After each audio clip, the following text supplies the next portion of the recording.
Be sharing with you in this video how to get out of a state of stagnation and become who you actually want. And I really believe that there's going to be many times in any person's life, including myself, where we fall into these states of stagnation. And we believe that there's just nothing that we can do to become who we want to be, that there's nothing in our control. And I'm going to share with you how not to fall into these states. And so the first thing that I want to share with you is really an understanding that stagnation, all stagnation really is the belief that you can't take action. That's all it really is, that you cannot take action. So what happens is that when you believe that you cannot take action, when you believe that there's no ability for you to take action, now you've fallen into a state of stagnation where you're just stuck. Time still passes by, yet there's no evolution, there's no transformation, which is very sad. That's a very sad state to be in. That's a very heavy state to be in because, if time goes on, you may as well use it in your favor. You may as well use it in your favor. But if you're going to be stuck in a state of stagnation where time still passes, yet you're not evolving and growing, you should be upset about that. You should be really sad about that. That should make you angry. And I'm not saying to attach to the anger, but that should make you upset to the point where it's enough for you to take action. It's enough for you to become who it is that you want to be and to just take action anyway. And so once you start to realize, I believe, once we begin to become aware of the fact that stagnation is just nothing more than the belief that we cannot take action, what we have to realize is that that is just a belief and a choice in of itself to subscribe to. So if you choose to subscribe to a belief that you can't take action, that this time you can't do it, that it's just you're not allowed this time, like you're not worthy enough, like you just can't, like you're too tired this time, you're too fatigued, maybe you feel overworked, maybe you tell yourself, I don't feel like it today, or maybe I'll just do it tomorrow, or maybe, and then what happens is that you start to snowball down that direction and you don't take action at all.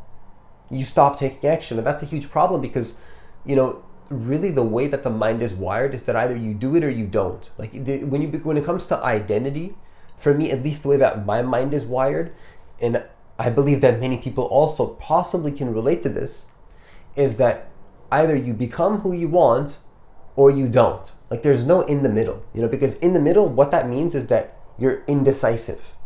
You're indecisive, and if you're indecisive, then you're not being anything, you're stagnated. And that's what stagnation is. It's when you're stuck in a state of you don't know what to do.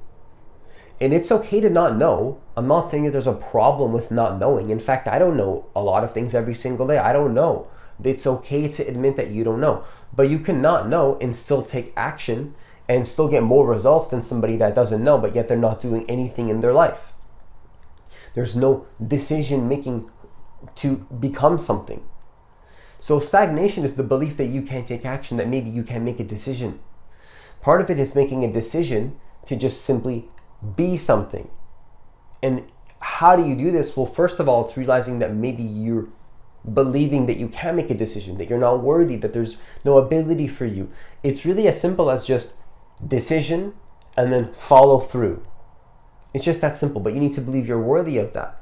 So another question you can ask yourself is, why do you believe that you're not worthy? Like, why do you believe that you're not worthy of becoming who you want to be? And you might think, like, of course I'm worthy. What are you talking about? Why would you even say that? Like, why would you even bring that up? You're saying I'm not worthy? Well, the truth is that if you believed you were worthy, you wouldn't be stagnated. You would have already been taking action, and you wouldn't be watching this video. You would be taking action. And I'm not saying that if you're watching this video that there's a problem. Maybe you're just watching it to watch it.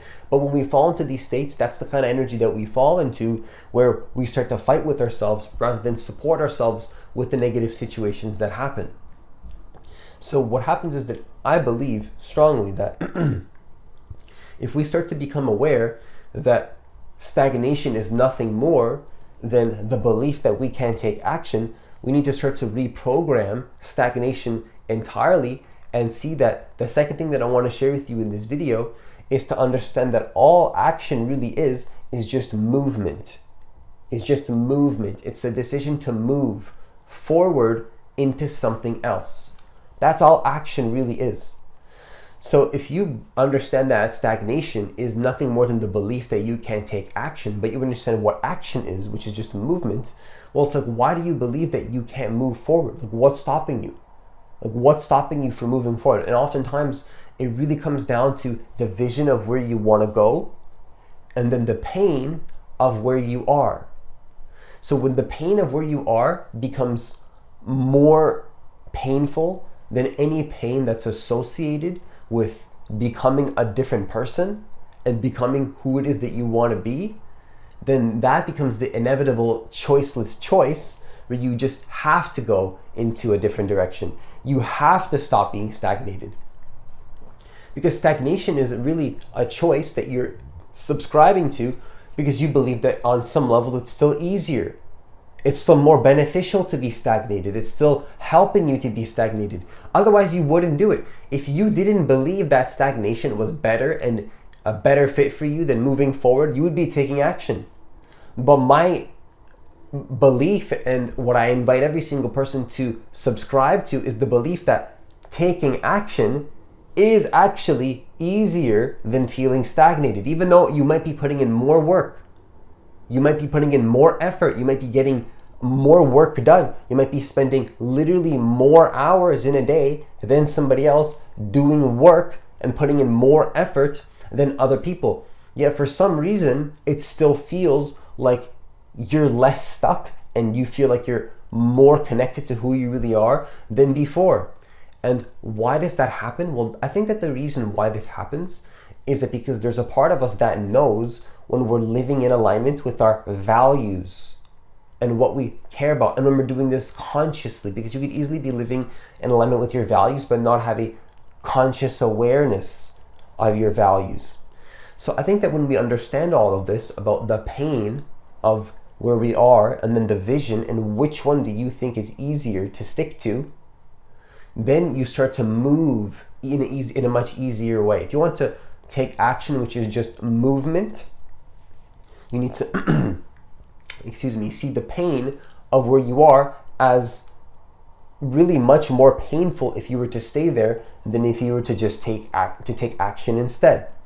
If you just see that taking action is the easier path in comparison to staying stuck, then you will take action. But you need to reprogram yourself to see that is actually the case for you. Because if you just think that it's half the case, you'll still stay stuck in the pain.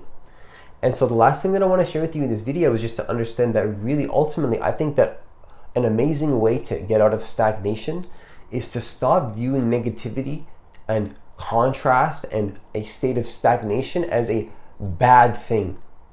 Because really ultimately it is the case that staying stuck and negativity, nothing negative is really bad. Existentially, none of it is bad. Relatively, it's absolutely bad for you, of course. To your ego and to what you want to create, of course it is bad. Like, yes, your ego is going to say, why is this happening to me? Victim, I don't know why this is happening. This is dumb. Why can't I get what I want? Like, and all these types of things. Or why can't I take action? Why can't I just be where I want to be? And it's like, you want to do things without taking action. That's the ego. It's the victim. It's like it wants results without change. But then you got to understand that in the bigger picture, negativity and resistance is necessary for you to see what is good and what is bad. Because if you can have a contrast between what is good and what is bad, where is going to be the joy in what is good? And how do you define what is good? How do you really get a strong definition of what is good? What is good is ultimately you living in alignment with your values and what you believe to be true. What you believe to be true, because there has to be a truth. There has to be something that is true, that is not just like, oh, in the bigger picture, none of it matters really. Like, you can't just always say that in the bigger picture, none of it matters. You have to ultimately decide, like, okay, what is true for real? Like, actually what is true? And what is true is that without pain, you don't know what your vision is. You don't know what your vision is without strong levels of suffering and pain on the other side. And why do I say this? You might think, like, why would you say that? That's so negative. It's not negative because it's just the truth. See, there's the truth and then there's negativity. Negativity is attachment to negativity. The truth is saying that when negativity comes up, we don't need to attach and believe in it. That's the truth. The truth says, you know what? Negativity is inevitable, but we don't need to cling on to it, because this too shall pass, and everything is temporary. Everything is temporary. You don't need to attach to something that is a temporary state of consciousness, especially not negativity. And definitely as well, not positivity, because positivity is just the other end of negativity. What you want to do is be a strong middle person, a strong person in the middle, where you just understand that really what we have to do is just be committed to who we want to be. Who we want to be no matter what we feel, no matter what victim mentality comes up, no matter what stagnation comes up. All of these things are just tests to remind you on the fact that you should be taking action. Not that you should be, but you should want to take action. If you feel stuck, that should be your cue to snap yourself out of the haze of unconsciousness and resistance and guilt and shame and negativity and stagnation, and just remember that it's going to be much harder to cling to all of that when you can just take action and have movement instead. Movement towards the vision, movement towards taking action. And remember to just control the things that you can control. Because obviously, there's going to be many things, and I don't want to say obviously, but you'll see that many times, there's going to be many things that you cannot control. But there's definitely something that you can control. And if you focus on that, you're going to notice that you start to have movement. Movement can be very slow at first, but sometimes you need to slow down in order to speed up. So the best thing that we can do is just start to see what we can control.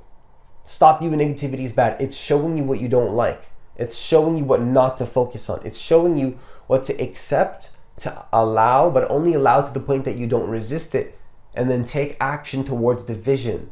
Because it's really the art of avoidance. The art of avoidance is not a bad thing per se. The art of avoidance says that accept your present moment, of course, as it is, but then use it as a piece of information to help you find what you like, what you prefer. Your preference doesn't need to mean that you accept everything as it is. Your preference means that I don't like certain things. There's some things that I don't like. I see them as true, I accept them, but I don't like them. I don't think they're right. I think there's right and then there's wrong. It's like, okay, like in the bigger picture, none of it matters, but also, relatively speaking, things do matter. Some things do matter. And then the way that you act does affect others. The way that we act in the world affects other people. So how we